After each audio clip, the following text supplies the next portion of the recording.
Hello दोस्तों, welcome to my YouTube channel. आज मैं आपको बताने वाला हूं कि ई श्रम कार्ड के कुछ अपडेट आए हैं। जो ई श्रम कार्ड अभी बन रहा था किसानों के लिए, मज़दूरों के लिए, जो भी आदमी काम करता है, किसी के यहाँ पे काम करता है, तो उससे रिलेटेड जिन्होंने भी ई श्रम कार्ड बनाया है या बनवाना चाहते हैं, उसका क्या होता है प्रोसेस, मैं आज आपको बताने वाला हूँ। तो मेरे इस पे एक न्यूज़ आया हुआ है जो कि रजिस्ट्रेशन कैसे कर सकते हैं और 1000 रुपये का किस्त कब तक मिलेगा। यहाँ पे देख सकते हैं ई श्रम कार्ड वालों का झटका, केवल इन्हें मिलेगा 1000 रुपये दूसरा किस्त। ई श्रम कार्ड सेल्फ रजिस्ट्रेशन 2022, सिर्फ इन्हें मिलेगा 1000 रुपये। यहाँ से चेक करें अपना नाम। तो मैं इस लिंक पे चले जाता हूँ। इस लिंक पे क्लिक करने के बाद कुछ ऐसा हमारा इंटरफेस खुलेगा। तो मैं यहाँ पे देख सकते हैं ई श्रम कार्ड का क्या प्रोसेस, क्या अभी अपडेट आया है। भारत सरकार संगठित क्षेत्र के कामगारों को आर्थिक सहायता देने के लिए एक योजना लाई है जिसे ई श्रम योजना कहा जाता है। इस योजना में रजिस्ट्रेशन करवाने वाले श्रमिकों को एक कार्ड प्रदान किया जाता है जिसे ई श्रम कार्ड कहा जाता है। जो आप साइबर कैफ़े में जाके रजिस्ट्रेशन करवाते हैं और वो कार्ड जो मिलता है उसे ई श्रम कार्ड बोलते हैं। ये तो आपको भी पता है। उसके बाद ये है, श्रम योजना के लिए रजिस्ट्रेशन कराना पूर्ण निःशुल्क है। मतलब पैसे इसके लिए नहीं लगते हैं, लेकिन साइबर कैफ़े वाले 150 रुपये ले लेते हैं आपसे। वो अपना चार्ज लेते हैं कि आपको लेमिनेशन करके देते हैं और कार्ड बना के देते हैं। अगर कार्ड नहीं भी लेंगे, आप अप्लाई कर लेंगे तो भी आपका अप्लाई हो जाएगा।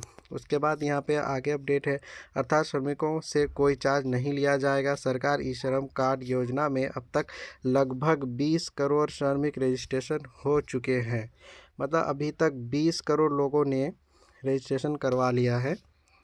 अगस्त 2021 में आई इस योजना का लक्ष्य असंगठित क्षेत्र के लगभग 38 करोड़ श्रमिकों को वित्तीय सहायता पहुंचाना है। मतलब जो 38 करोड़ लोग हैं, मतलब मज़दूर हैं, काफ़ी सारे, बहुत सारे मज़दूर हैं। अभी कोरोना के टाइम में खाने पीने की दिक्कत हो जाती है, तो उनको ये ई श्रम कार्ड के माध्यम से सरकार मदद करेगी। तो यहाँ पे कुछ देख सकते हैं, यहाँ पे ई श्रम कार्ड रजिस्ट्रेशन है। उसके बाद ई श्रम कार्ड लिस्ट 2022, ई श्रम कार्ड का पैसा कैसे चेक करें। तो मैं आपको लिंक प्रोवाइड कर दूंगा, आप यहाँ से जाके चेक कर सकते हैं। यहाँ देख सकते हैं, यहाँ लिखा है कि सरकार द्वारा एक ई श्रम पोर्टल जारी किया गया है जिसके माध्यम से आप अपना रजिस्ट्रेशन करवा सकते हैं।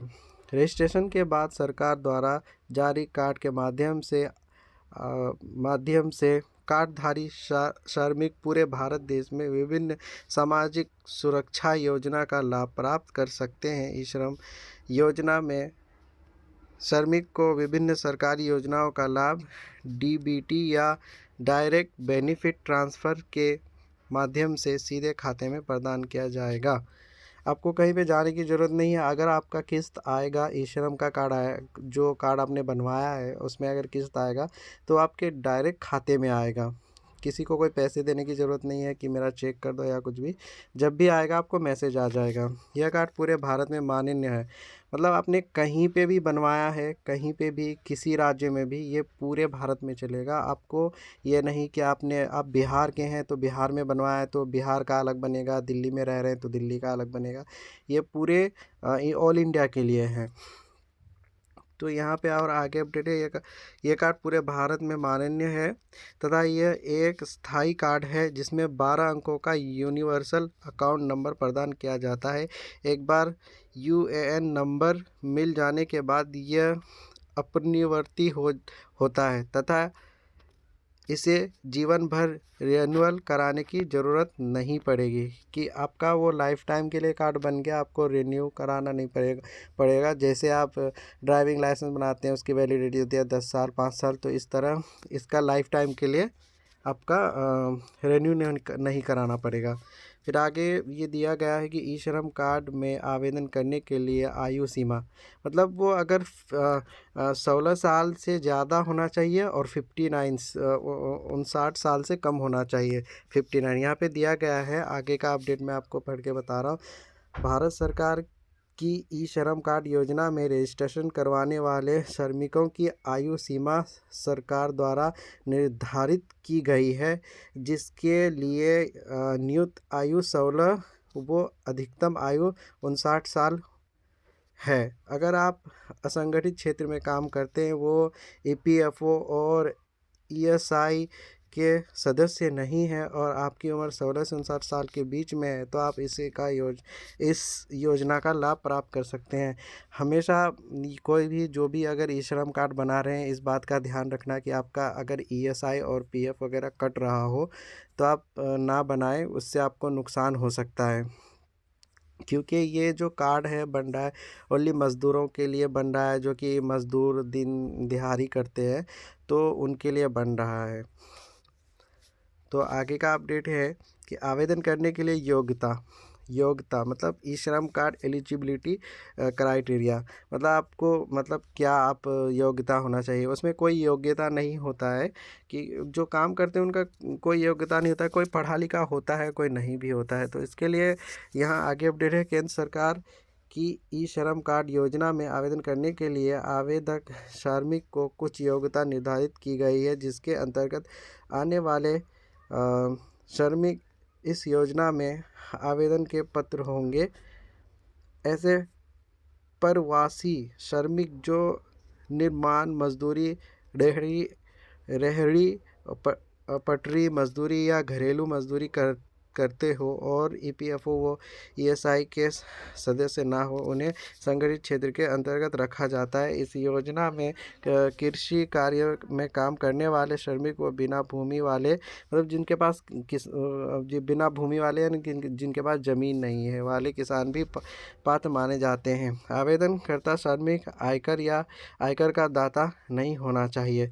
मतलब जो आपका ईएसआई पीएफ वगैरह होता है ना, उसका मतलब आपका नहीं कटना चाहिए। जब भी आपका ये बनेगा और सरकार उस पर पैसे भेजेगी। जो ये लोग मतलब अप्लाई कर सकते हैं, मतलब जो पशुपालन में लगे लोग होंगे।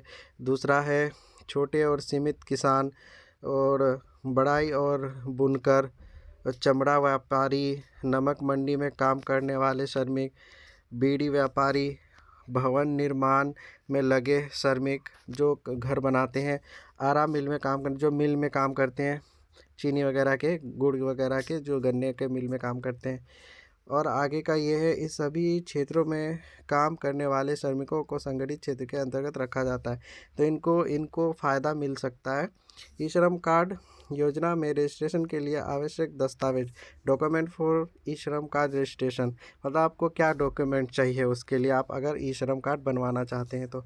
यहाँ पे एकदम साफ लिखा गया है कि भारत सरकार की इस योजना में लाभ प्राप्त करने के लिए मज़दूरों को ई श्रम पोर्टल पर रजिस्ट्रेशन करवाना ज़रूरी होता है। जिसमें रजिस्ट्रेशन कराने के लिए निम्नलिखित दस्तावेज़ों की आवश्यकता है। जो आप अप्लाई करेंगे उसके लिए आपको क्या क्या चीज़ मतलब देना होगा, क्या चीज़ लगेगा। देखिए, पहला तो आपको आधार कार्ड लगेगा। उसके बाद जो आधार कार्ड में लिंक नंबर है, जो आधार कार्ड से लिंक किया नंबर है, उस पर क्योंकि ओटीपी आता है, वन टाइम पासवर्ड आता है, तो दूसरा नंबर होना चाहिए। बैंक खाता चाहिए, आय प्रमाण पत्र, उसके बाद व्यवसाय प्रमाण पत्र, रोजगार पंजीयन, कौशल प्रमाण पत्र। मैं ये आपको बता देता हूँ, आपके पास अगर आधार कार्ड है और फ़ोन नंबर रजिस्ट्रेशन नहीं है तो आप जाके साइबर कैफ़े से करवा सकते हैं, जिनके पास थंब वाला ऑप्शन होता है। ठीक है।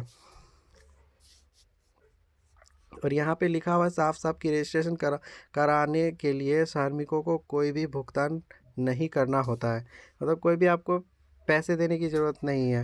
बट लेकिन अगर आप दुकान पे जाके लेंगे तो वो अपना चार्ज करेगा, क्योंकि वो आपको कलर जेरोक्स निकाल के देगा और जो है मतलब कार्ड टाइप का बना के देगा। और यहाँ पे एक वेबसाइट भी दिया गया हुआ है, जिस पे आप जाके ऑनलाइन अप्लाई कर सकते हैं। ई श्रम योजना में सरकार द्वारा जारी श्रम पोर्टल, यहाँ पे देख सकते हैं आप, पोर्टल देख सकते हैं। इस पोर्टल पे आप जाके अप्लाई कर सकते हैं, श्रमिक स्वयं रजिस्ट्रेशन कर सकते हैं या कॉमन सर्विस सेंटर पर जाकर अपना रजिस्ट्रेशन करवा सकते हैं। यह प्रक्रिया पूर्ण निःशुल्क है। रजिस्ट्रेशन के लिए निम्न स्टेप फॉलो करें। जो मतलब उन्होंने वो बताया, तरीका बताया उसको फॉलो करने के लिए। सबसे पहले श्रमिक को अपने पेशे या कार्य का चयन करने का ऑप्शन मिलेगा, मतलब आप जिस पे काम करते हैं, जिसमें आवेदक को अपना सेक्टर चयनित करना होता है जहाँ पे आप रह रहे हैं, जैसे कृषि, इलेक्ट्रॉनिक्स आदि।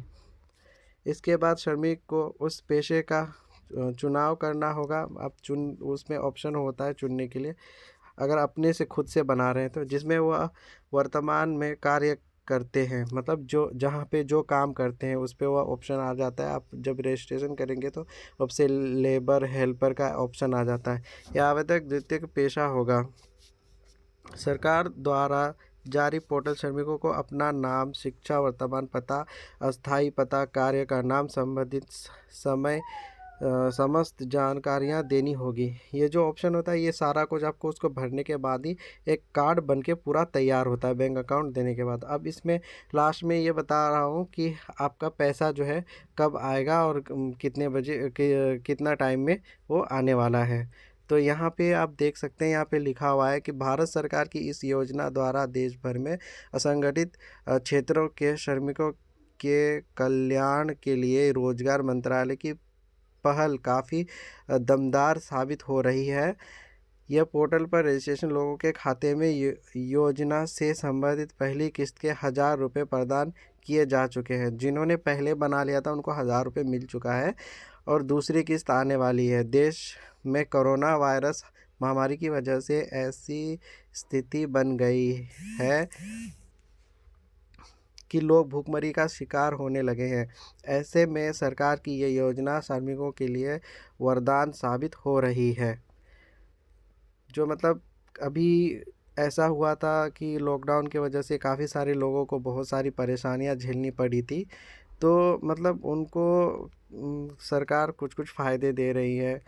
तो आपको भी अगर बनाना है ई श्रम कार्ड तो आप इस वीडियो को पूरा देख लेना, और मैं इसका ई श्रम का जो है पोर्टल का लिंक मैं डाल दूंगा, आप जाके वहां से चेकआउट कर सकते हैं और अपना रजिस्ट्रेशन कर सकते हैं।